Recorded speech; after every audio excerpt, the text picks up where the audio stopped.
В республике прошли межведомственные учения «Безопасная Арктика-2023». Их проводят по поручению президента во всех регионах, входящих в арктическую зону.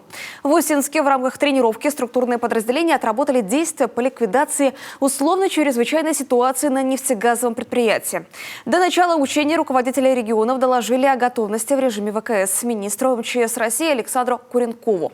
Подробности у Татьяны Супряткиной.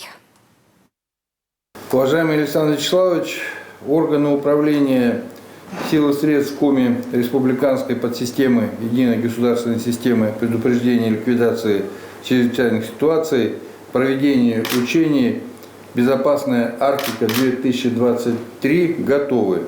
Глава Коми докладывает о готовности сил и средств министру МЧС России. В это время пожарно-спасательные подразделения Усинска получают водную. На нефтегазовом предприятии произошло возгорание в одном из резервуаров. Обстановка усложняется частичным разрушением конструкций.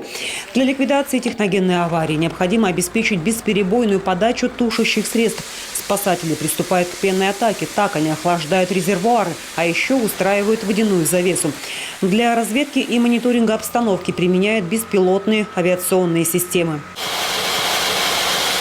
Пожарно-спасательные подразделения проводят беспрецедентную операцию по ликвидации условного возгорания на территории нефтеперекачивающей станции. Объем резервуара с нефтью – 20 тысяч кубических метров. Страшно подумать, каким по масштабам может быть реальный пожар. Но с условным спасатели справляются на отлично. Цели и задачи учения достигнуты.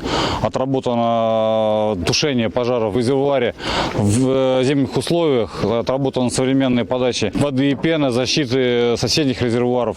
Проводят в рамках учений и несколько экспериментальных исследований. Это испытания отечественных переносных лафетных стволов и апробация в условиях отрицательных температур нового состава для защиты резервуаров во время пожара.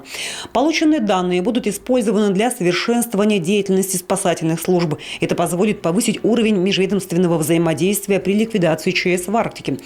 Надо отметить, подобные учения прошли одновременно в 9 северных регионах – Коми, Чукотском, Ямало-Ненецком и Ненецком автономном округах, Республике Саха-Якутия, Красноярском крае, Архангельской и Мурманской областях в Карелии. Татьяна Супряткина, телеканал Юрган.